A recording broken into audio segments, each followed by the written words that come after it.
General Hospital spoilers for Tuesday, July 8, 2025. Fans should expect Daisy Gilmore Corbin to disappear. Brooklyn Quartermain plays defense. Meanwhile, Max Scorpio attempts to facilitate some matchmaking. Continue reading to learn more about what will happen in the next episode of ABC's soap opera. Brooklyn Quartermain's defense fans had just witnessed Lulu Spencer being taken aback by her son's argument. Lulu had no idea how Rocco Falconeri learned about Britt Westbourne, but she had to think quickly. Lulu immediately called Dante Falconeri and attempted to explain the situation to Rocco. Read more. Find out what happened on the last episode of GH. It appears that Rocco is getting the same sense that Giovanni Gio Palmieri had about his parents. They didn't want him. When Lulu becomes enraged, she will rip into BLQ. Of course, Brooklyn will argue that Lulu is only receiving a taste of her own medicine. During a heated argument, BLQ mentions double standards to Lulu. Expect things to become crazy and chaotic after that. Alexis Davis is impressed, and she has a conversation with her daughter. Alexis is impressed, which is likely due to Christina Corinthos Davis confessing she went too far. Christina's next move is to make amends, but how can she do so while keeping her crime a secret? Meanwhile, Ava Jerome confides in Nina Reeves. Then we have Cody Bell, who will carry out his plan with Ava. In a teaser for tomorrow's episode, Cody informs Ava that he is completely hers. Marco Rios Discovery General Hospital spoilers for Tuesday, July 8 state that he speaks with his father. Marco inquires, in doing so?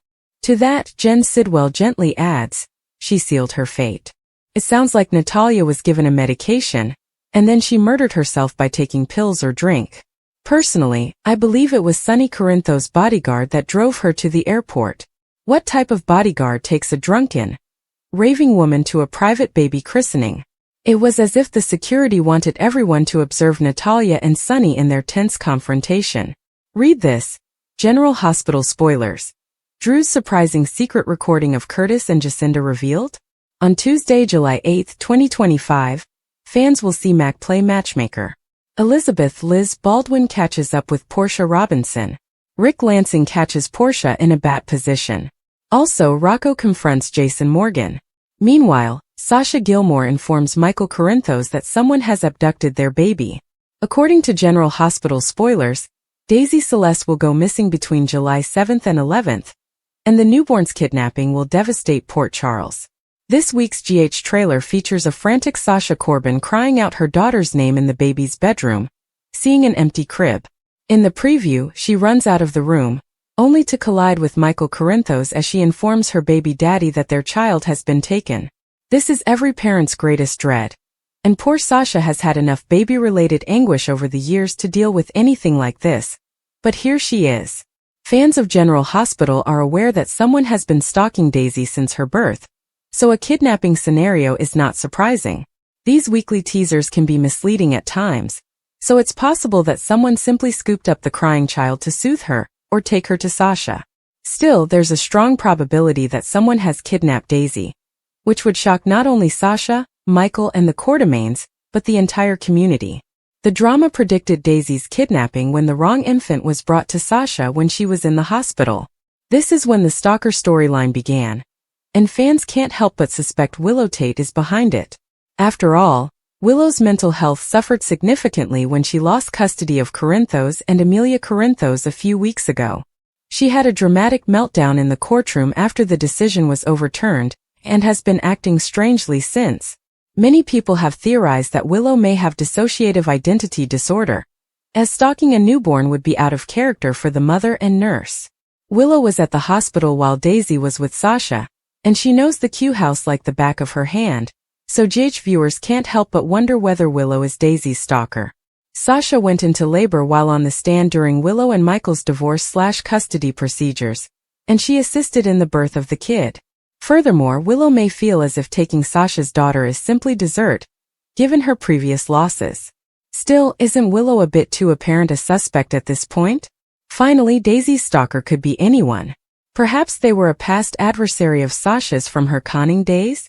However, Jen Sidwell has yet to forgive Holly Sutton for manipulating him, and since Daisy is her granddaughter, he may have hired a hitman to stalk and take the child. The The list of candidates is infinite. According to General Hospital spoilers, Sasha's life will be turned upside down after she finds her child is no longer alive. However, given Michael's power, influence, and resources, as well as the fact that the super spy Scorpio family will not stop until the baby is saved, Daisy will soon be returned to her mother's arms. General Hospital spoilers for Tuesday, July 8th, state that Jason Morgan will deliver some Britt Westbourne answers, while Michael Corinthos discovers Daisy Gilmore has left.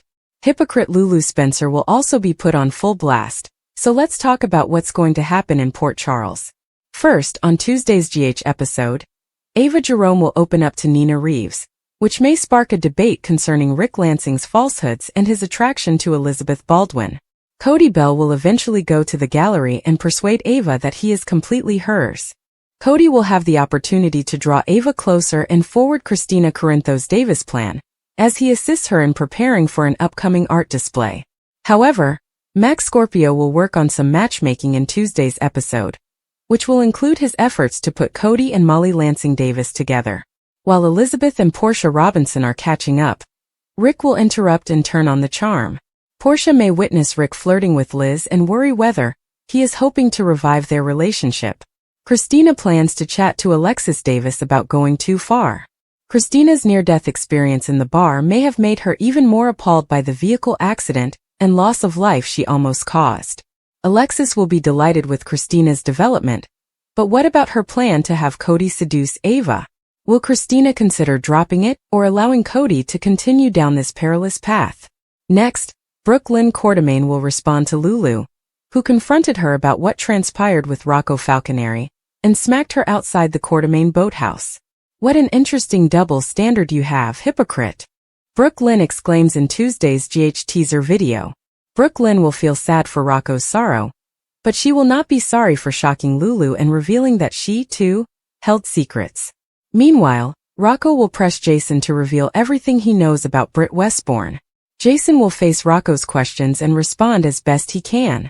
Over with Jen Sidwell, he'll speak with Marco Rios about Natalia Ramirez's fate, which was most likely sealed by getting too close to Sonny Corinthos. Although Sonny was exonerated of any wrongdoing in Natalia's death, Sidwell is not going to let this go, and will continue to rile Marco up against his competitor. At the Quartermain estate, Sasha Gilmore Corbin will continue to be concerned about Daisy. When Sasha informs Michael that someone has taken their daughter, he promises that they will find her. Has Daisy truly been kidnapped? Or could this be a false alarm if someone else in the house has her? Someone has certainly been stalking Daisy, but this might still be a kidnapping ruse, as General Hospital spoilers for the rest of the week show Daisy's loved ones being preoccupied with other plots. Whatever the case, there are still some twists and turns in Daisy's destiny, so we'll keep you updated. Sasha panicked at the Q mansion when Daisy went missing from the nursery. She dashed downstairs to see if Daisy was in her bassinet, but she wasn't. Sasha approached Michael as he returned from the boathouse and informed him that Daisy had been taken. Ned and Olivia arrived to hear Michael inform Sasha that the cops were on their way. Chase and another cop arrived seeking information on Daisy's disappearance. Olivia overheard something as Sasha continued to share her suspicions. When she entered the living room, she discovered Daisy in her bassinet. Sasha was perplexed and argued Daisy had been moved and could still be on the premises. Michael, Chase, Ned, and the officer went to search the premises, while Olivia remained with Sasha. Olivia argued that Sasha's mind could be playing games on her. Sasha stated it didn't matter if she was hormonal or sleep-deprived. She wouldn't lose her baby. After interviewing with everyone, Chase stated that he found nothing odd. Michael came into the lobby alongside Ned and Olivia. Olivia was concerned about the likelihood of postpartum depression and advised Sasha to see a doctor right away. Sasha informed Michael that she wanted to transfer Daisy's crib into her room.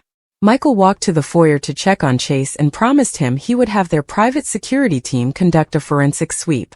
Chase questioned whether Sasha was simply jumping at shadows. Chase questioned Michael's willingness to go to any length to keep Daisy safe, even if it meant protecting her from her mother. Ava was at her gallery getting ready for Joel Sartor's show when Nina arrived to catch up. Nina expressed her continual concern that Willow was determined to marry Drew, who she was certain would ruin what was remained of Willow's life. Ava voiced her regret that Rick did not do a better job for Willow and speculated that he may not have been as committed as he appeared to be. She stated that Rick was not working on the morning of Willow's divorce proceeding, and was instead spending time with Elizabeth. Ava claimed Rick lied to her face in front of Nina in her office. Nina pushed her to kick him out if he was cheating on her. Ava didn't think he was cheating on her yet, and didn't want to get rid of him. Nina was leaving to meet Willow for a drink, taking advantage of Drew's visit to Washington, D.C. She stated that they intended to go wedding dress shopping next week, despite her belief that marrying Drew would be the worst mistake Willow could ever make. Rick left the Metro Court pool to visit Ava at the gallery. He informed her that he had received a call from their Cayman-based bank manager. He was angered when he learned that 2 of the $7 funds were reported to be overdrawn. Ava stated that she required the extra money for new lighting in the gallery. Rick agreed that the lighting was excellent, far superior than that at Pentonville, where he had threatened to take them if she continued to spend money she didn't have. When he reminded her that they needed to work together, she responded, "Really? Because I haven't seen you in a while," and added that she knew he was with Elizabeth on the morning of Willow's hearing. Rick claimed he was merely bringing juice to a buddy and lied to her because he knew she would overreact, as she was at the time. He also stressed that his omission of the facts did not jeopardize their freedom in the same way that her excessive spending did. When Ava claimed it was her money, he retorted angrily that she wouldn't have it without him, and couldn't just take it whenever she pleased. Cody walked in when Ava was telling Rick to leave. Seeing Cody upset him, but he promised to see her at the performance the next day and departed. Cody leaned in and kissed Ava while they were measuring the display walls to hang pictures. Ava stayed in the kiss before eventually breaking away. After admitting it was a lovely kiss, she softly slapped him on the face and promised it would never happen again. He apologized for misreading the signs and promised to work together without more misunderstandings. Earlier, Elizabeth and Portia were drinking at the Metro Court pool when Rick approached. Rick attempted to persuade Elizabeth into a future night out with 2 box seats to the Port Charles Symphony. He knew how much she adored Gershwin's music, so he planned a presentation featuring his works. Before she could respond, Rick had to take a call and leave. Portia noticed Rick's interest in Elizabeth and wanted to find out what was going on with him. Elizabeth claimed they were only friends, but she enjoyed spending time with him. Portia encouraged Elizabeth to do anything she wished. Elizabeth informed her about Lucky's proposal. Portia mentioned that her marriage with Curtis was going through a difficult time, but she was determined to battle on. After leaving the gallery, Nina went to the pool but couldn't find Willow. Willow finally texted Nina saying she had encountered traffic but was on her way, which felt strange to Nina. When Willow arrived, Nina inquired about the route she had traveled because she had no trouble getting there herself. Willow was acting suspicious, but she explained that she was on the phone with Drew and had lost count of time. She admitted it was almost humiliating how much she missed him. Suddenly, her focus shifted, and she remembered being in the nursery at the Q Mansion with Daisy. When she picked up Daisy, she stated they were going for a short walk. As she hugged her, she added, "Your mother betrayed me. Your father truly did. He won't allow me to see my children. So we'll show them how it feels, okay?" Outraged, Lulu confronted Brooke Lynn at the Coeur d'Alene boathouse and slapped her for what she had just done to Rocco. Brooke Lynn made no apologies and stated that Rocco was not supposed to see the file. She tossed Lulu's remarks about not holding secrets from her children back at her, accusing her of hypocrisy. Brooke Lynn, acting as if she was taking the high road, enraged Lulu even further. Brooke Lynn continued to excuse her behavior, telling Lulu that she needed to accept that Rocco had been injured as a result of her actions. As their disagreement heated up, Gio approached and furiously told them to stop. When he ordered them to stop bickering over him, Lulu explained that they were actually arguing about Brooke Lynn's actions toward his brother, Rocco. Lulu didn't reveal much further, save that Rocco had no idea he was being carried by a surrogate until Brooke Lynn exploited that information to injure him and get back at her. After Lulu left, Gio attempted to explain what had transpired. He was outraged that she would use that information against Rocco. When Brooke Lynn explained that she never intended for Rocco to see the information, he questioned why she bothered digging it up in the first place. What was the point? He inquired. After she stated that she wanted to give Lulu a taste of her own medicine, He told her that she wanted to hurt Lulu more than she wanted to prevent hurting his brother. He left Brooklyn astonished, saying, "Walking away from you was certainly the right decision. I shouldn't have came back here tonight. And I won't make that mistake again." Jason arrived at Lulu's house to meet with Rocco as requested. Rocco asked him to share what he knew about Britt Westbourne. He showed him a picture of his original birth certificate, which had Britt's name. Rocco claimed Emma and his parents couldn't stand Britt, but Danny had told him Jason and Britt were buddies. Jason informed Rocco that he was not in town when Britt did all of those things, and that there was a long bad history between them. Rocco was perplexed after reading about her biography online, which included prison, psychotic parents, and saving Jocelyn's life. Jason agreed that Britt didn't always make the best decisions and damaged people, but he also praised her strength and bravery. He believed she had changed, but he was aware that the individuals she had injured would disagree. Rocco was having trouble being upset at Britt since he still felt he would not have been born if it hadn't been for her. Rocco understood how much his parents loved him, but it still seemed strange that he had another mother, a different name, and could have ended up living a completely different life. Jason claimed he didn't know much about Britt's life, but she did tell him that Rocco had transformed her. Britt had shown her love for him, despite the fact that what she had done was extremely wrong. Jason felt that if Britt saw him now, she would be quite impressed with who Rocco had become. He thanked Jason for coming and speaking with him. Lulu returned as Jason was heading away. Jason informed her that Rocco had reached out with questions concerning Britt. She was disturbed when Jason told him that he believed Britt was a nice person. When he said his opinion was founded on the truth, she reminded him that it was his truth, based on his little experience with Britt. He told Rocco he deserved to know and then departed. Marco informed to Sidwell at Windmere that his mother's death was declared accidental, due to the lack of evidence of a struggle. They both thought it couldn't have been an accident, and Marco regretted not doing more to defend his mother. He said he should have asked that the PCPD place her in protective custody, despite her insistence that Sonny would look after her. Sidwell confirmed Marco's incorrect concerns by stating that the only thing Sonny cared about was Natalia being a liability. When Marco stated that he would never forgive himself, his father advised him not to waste time blaming himself because they both knew that Sonny Corinthos was the reason his mother died. He stated that Sonny would not tolerate Natalia causing him any further difficulties. Marco's father went on to explain Sonny's heart ailment, and how Natalia had been sworn to silence about it. He stated that Sonny must have discovered what she told him, which would have provided additional evidence in Sonny's mind that Natalia could not be trusted. Marco was more sure than ever that his mother had died because she knew too much. Sidwell promised not to let Sonny get away with it, but Marco corrected him. "No, we'll make sure of it." Christina was healing at Alexis' house after being released from the hospital. Alexis and Christina reminisced on the tumultuous trauma of the previous year. Christina expressed thanks for everything her mother had done for her, but she also believed Alexis succumbed to Rick and Ava's blackmail not only to protect her, but also to keep Molly from discovering she was to blame for Rick's tragedy. Alexis stated that she did it for both herself and Molly, since she adores both of them, and believes that her life would be incomplete without them. Christina was concerned that she had gone too far, which would cause Alexis to regard her in an unfavorable light. Alexis informed her that all she saw was her girl, whom she adored unconditionally, and that nothing could ever change that. Christina swore to rescue them out of Ava and Rick's clutches by being intelligent, rather than impetuous. Alexis acknowledged her misgivings about Christina's desire to end their relationship, but she did enjoy Cody. Christina stated Molly brings out the best in him, and he consented to the plan after learning Molly was unhappy with Rick's relationship with Ava. They toasted the potential of Ava and Rick disintegrating, as well as the enjoyment of watching them go at it.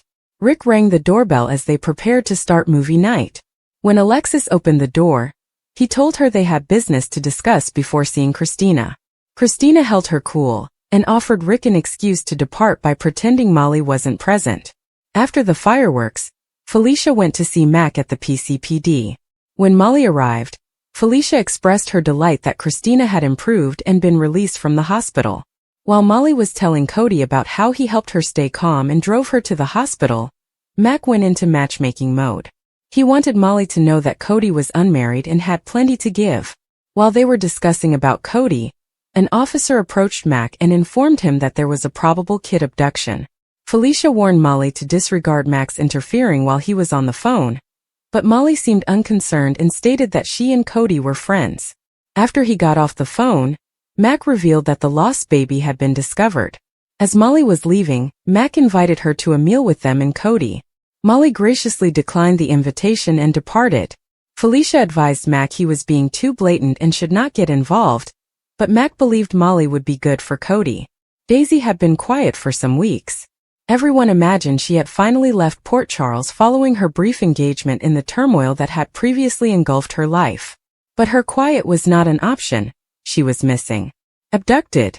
Taken in the darkness when no one was looking and no one bothered to check on her. And the worst part? Nobody realized she was gone until it was too late.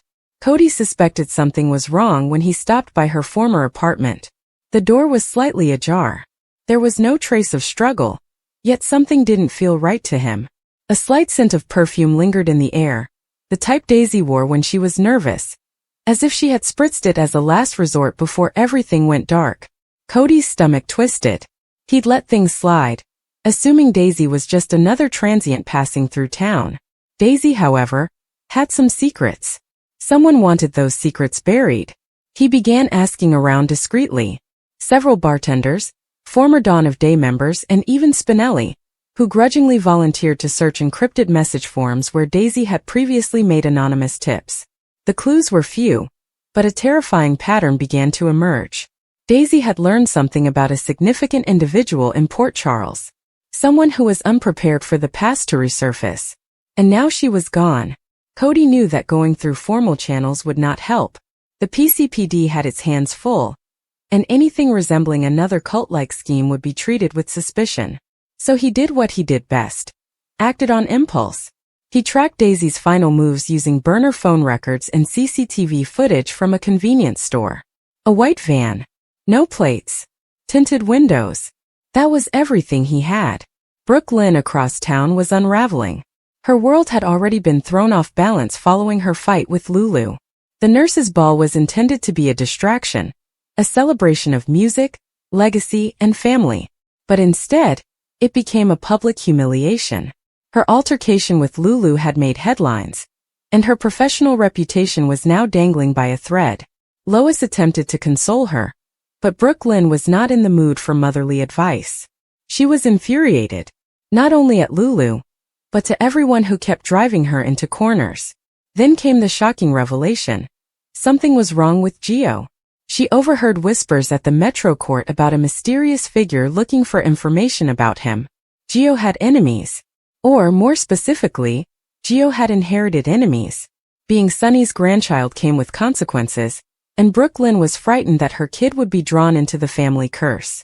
However, BLQ was not known for his ability to sit still. She confronted Dante, who tried to dismiss her with assurances, but she did not believe him. Then she cornered Jason. And then everything burst. Jason had been handling things for Sunny, who had abruptly departed town under unknown circumstances. With Carly urging him to keep the family together and Ava hovering with cryptic smirks, Jason had no patience for BLQ's demands. But she would not give up. "What are you not telling me, Jason?" She snarled, her eyes flaming. "I'm telling you everything I know," he said, his tone calm and level. "Stay out of this. Not this time. I will not allow Gio be dragged into the same lies that destroyed my life. If something happens to my son..." "Brooklyn," he interrupted her, the icy steel in his tone evident. "You need to trust me." "I don't," she said, slamming her hand on the table. "I trusted Sunny. Look where it led us." Jason said nothing in response. He stayed there, staring at her with that enigmatic expression, and Brooklyn noticed a fracture in him for the first time in years. A spark of doubt, perhaps even fear. Jason walked away silently after the moment had passed. But that was sufficient. Brooklyn realized the silence was more than simply loyalty. It was protection. From something darker than she had anticipated. Cody's track had led him to the outskirts of town, to a closed property once owned by Shiloh's disciples. The barn was padlocked, with the windows covered. But something about it appealed to him. Cody broke in with just a crowbar and a flashlight, searching the musty darkness. Daisy was bound to a radiator, barely conscious. Her lips were chapped. Her voice was hardly heard. But the relief in her eyes was undeniable. "Cody," she muttered, tears streaming down her cheeks. "They know." "What about the file?" He did not waste time while recording. He brought her out, contacted Spinelli, and requested an immediate evacuation. Whoever had taken her would come back. He did not want to be present when they returned. Jason received a call from Spinelli shortly later. Daisy had been found. And what name was on her lips when she was rescued? Drew Kane. Jason could not believe it. Drew had been acting strangely for weeks, ever since his agreement with Valentine fell through. He had withdrawn himself from Willow, been silent around Scout, and refused to explain his late-night meetings. Jason felt Drew was trying to put his life back together. But Daisy's words he paid them cut like a knife. Daisy was sedated but stable when she returned to General Hospital. Jason stood over her hospital bed, attempting to make sense of everything. If Drew was involved, was he being duped? Or had he passed the line that no one saw coming? Sam arrived while he was deep in meditation.